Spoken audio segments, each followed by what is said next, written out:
वो बोली, मैं अपने मायके जा रही हूँ। अब 10 बार मेरे कदमों में नाक रगड़ोगे तभी वापस आऊंगी। कैलाश ने उसकी तरफ देखा भी नहीं, चुपचाप दरवाजा बंद कर लिया। शादी के 5 वर्ष बाद वो पहली बार बस से पीहर जा रही थी। 5 वर्ष पहले मालिनी और कैलाश की शादी हुई थी।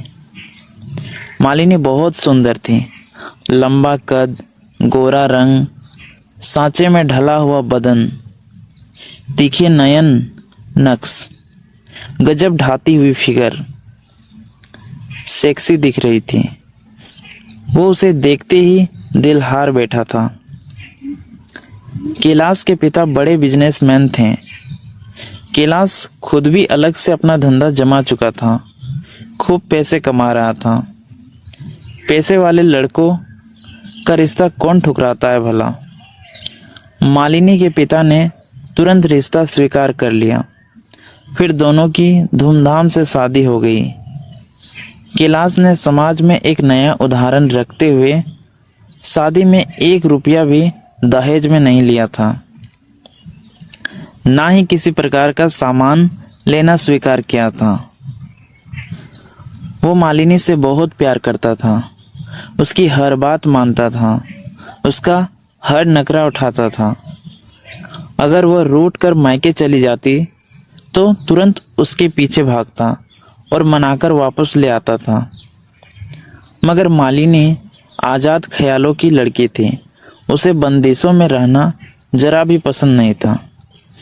इसलिए वह रोज कैलाश से अलग घर बनाने की जिद करती थी। अंत में कैलाश उसके लिए अपने पिता और भाइयों से अलग हो गया। कैलाश ने शहर के दूसरे छोर पर अपने घर से काफी दूर जमीन खरीदी और मालिनी के लिए एक सुंदर सा घर बनाया।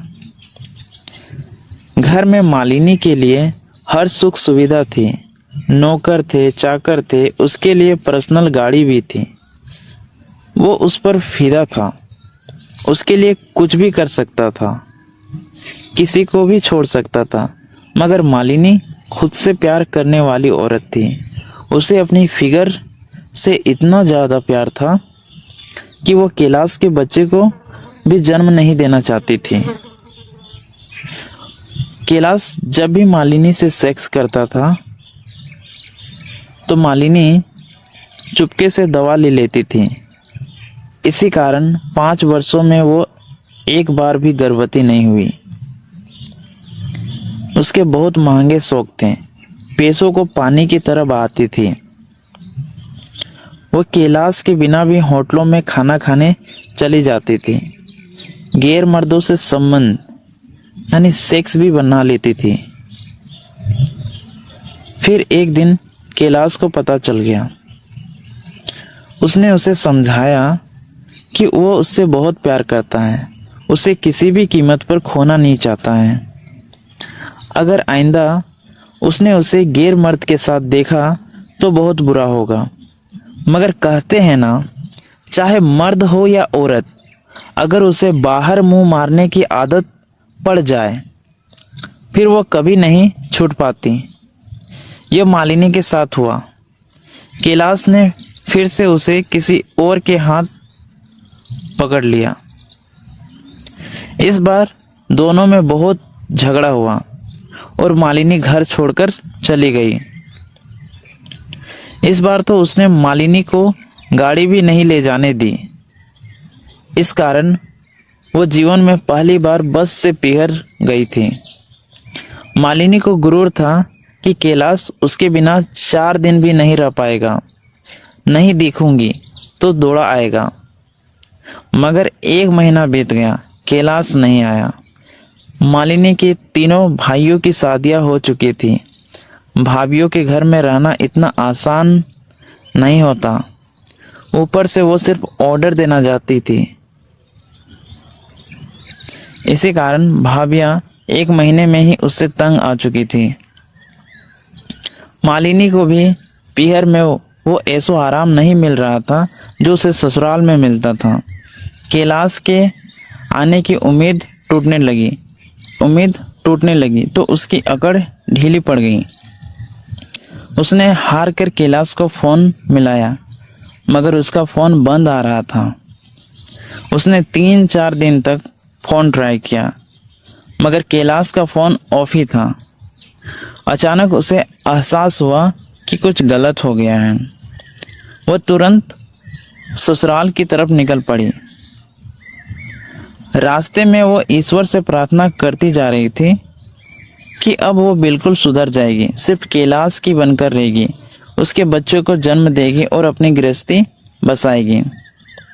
जब वो अपने घर पहुंची तो उसने देखा घर के ताला लगा था और घर के दरवाजे पर लगी नेम प्लेट बदल चुकी थी। अब घर का मालिक कोई और था। फिर वो कैलाश के ऑफिस गई, मगर ऑफिस भी कैलाश बेचकर जा चुका था। जल्द ही मालिनी को पता चल गया कि कैलाश अपना सब कुछ बेचकर कहीं और चला गया है। कहाँ चला गया है किसी को भी नहीं पता। वो ससुर और देवर जेठ के घर भी गई, मगर उन्हें भी कैलाश के बारे में कुछ पता नहीं था। अपने माता पिता से कैलाश अपना हिस्सा पहले ही ले चुका था, इस कारण वो उनके पास भी नहीं रुक सकती थी। थक हार कर वो वापस पीहर आ गई। आज 6 साल हो गए मालिनी पीहर में रह रही है। अब वो भाभीियों और भाइयों की दया पर ही जी रही है। अभी तक उसके कैलाश से तलाक भी नहीं हुआ, इस कारण वो दूसरी शादी भी नहीं कर पाई। उसे आज भी नहीं पता कैलाश कहाँ चला गया है। उधर कैलाश दुबई में जाकर बस गया है और मज़े से अपनी ज़िंदगी बसर कर रहा है। मालिनी को उसने हमेशा के लिए जीवन से निकाल दिया। तो दोस्तों, कहानी का मोरल क्या है? उंगली का नाखून जब तक मांस से जुड़ा रहता है तब तक ही चोट लगने पर दर्द होता है। जब वो मांस से ऊपर निकल जाता है तब उस पर कितने भी प्रहार करो दर्द नहीं होता है। उसी प्रकार इंसान जब तक रिश्ता बचाना चाहता है तभी तक शिकायत करता है, फिक्र करता है, परवाह करता है, नाराजगी दिखाता है। उसके बाद तो किसी के छोड़कर जाने का कोई भी दर्द नहीं होता है। मालिनी ने बेवफाई की हदें पार कर दी थी, इस कारण उसका सब कुछ उजड़ गया। क्या कैलाश ने उसके साथ सही किया? कमेंट में ज़रूर बताएं। तो दोस्तों, ये कहानी आप लोगों को कैसी लगी कमेंट में ज़रूर बताएं और हमारे चैनल को सब्सक्राइब करें। धन्यवाद।